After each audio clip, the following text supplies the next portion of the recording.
Hi, I'm LeilaFox. People also know me as Leila and Leila.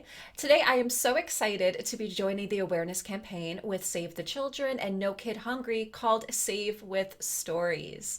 So the story I chose to read is called The Three Bears. When I was a kid, some of my favorite stories always involved animals, and they involved animals that talked.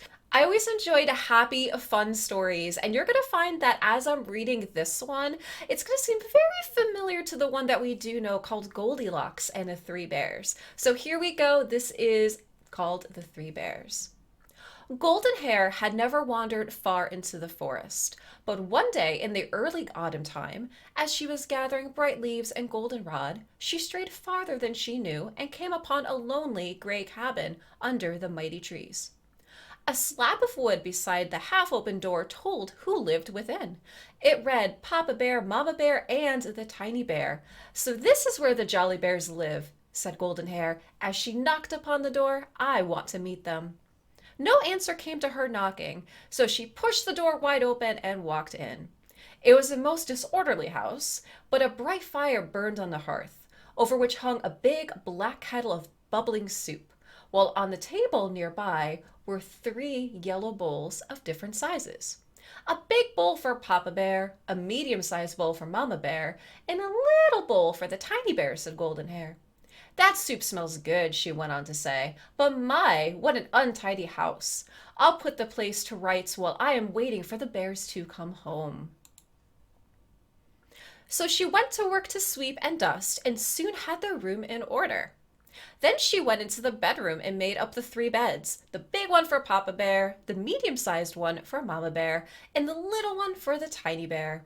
She hustled and had everything as neat as a pin when in bounced the three jolly bears. For a moment the bear stood speechless with wide open eyes, staring at Golden Hair, who stood like a ray of sunshine in the dusky room, when they burst into loud laughter and made her welcome to their home. When they saw how nice and clean it was, they thanked her heartily and invited her to share their dinner, for the soup was now ready and they were all hungry. Golden Hair spent the rest of the day with the three jolly bears playing Hi Spy and many new games which the bears taught her.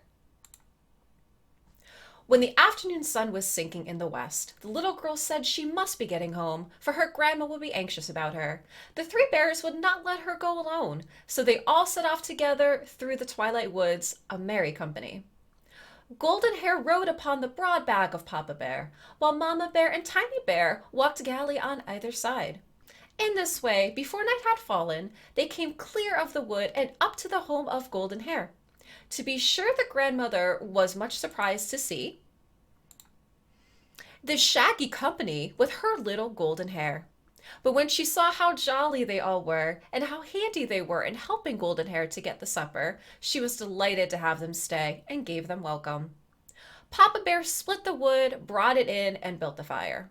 Mama Bear got the tea kettle and filled it with water that was carried from the well by the Tiny Bear, and soon they were able to sit down to a good supper of hot biscuit, wild honey, and pumpkin pie, with tea for the elders and nice sweet milk for Golden Hair and the Tiny Bear.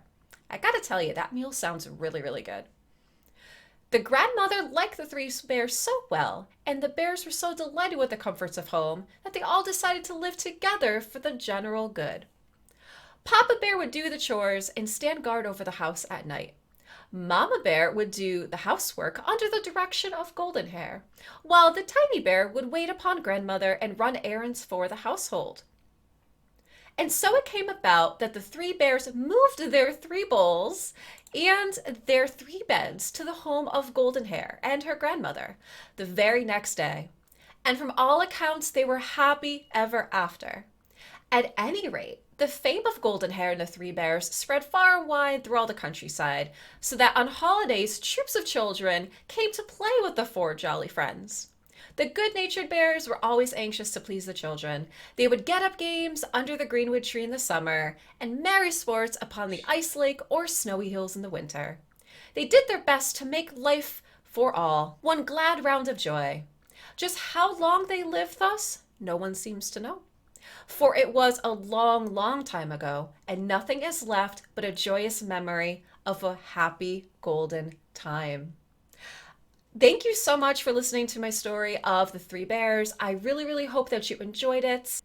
I encourage you and challenge you to also partake in this awareness campaign in any way that you can.